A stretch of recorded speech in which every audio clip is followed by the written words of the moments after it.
With regards to autofocus, more specifically back button focus, you would see a lot of my ideas and benefits to it within this blog, especially in the very last video, which is a webinar that I hosted about 2 years ago, where I dive really deep into what back button focus is, the advantages thereof, disadvantages, and how you can set it up on your own camera. But what the purpose of this quick video is, before you continue reading, is to hear from all the guides that are currently in office as to what they believe back button focus to be and why you should be photographing that way. For me, back button focusing, there really is no downside to it.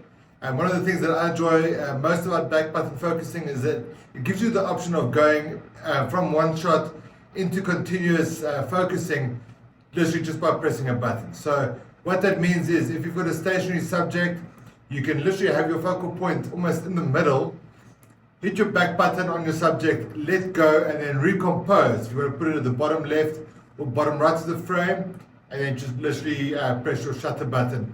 If that line then starts moving, you just keep your finger in on the back button and we'll track it as it moves along the way. So for me, there really is no downside. Maybe the only downside might be is to remember to push it in the beginning. But apart from that, you have to go back button focusing.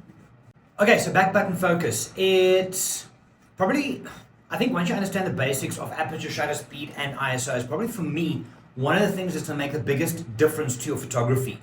The idea that you can lock focus on something, recompose without the focus shifting, and then shooting is golden.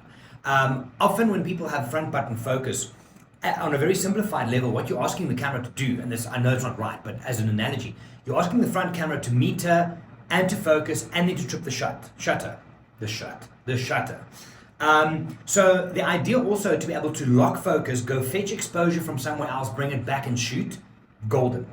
The nice thing that you can do is you can also have multiple different types of back button focus. You can have continuous focus, you can have single focus by assigning different buttons to it. So if you are not shooting back button focus, I think you might be missing shots in between. Definitely something to look at. Funny one, and this is maybe just a sideline, one of my clients years ago had quite a bit of a shake.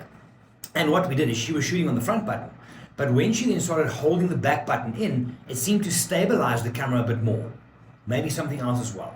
But I think the freedom and creative possibilities on back button is without a doubt something on top of the basics you need to have a look at. All right, so I do indeed use back button focus. I like to keep my index finger free and ready to take photographs all the time. I mean, you need speed, you need to be able to hold down that trigger and give your thumb something to do, you know? So yeah, back button focus is a vote of approval from me.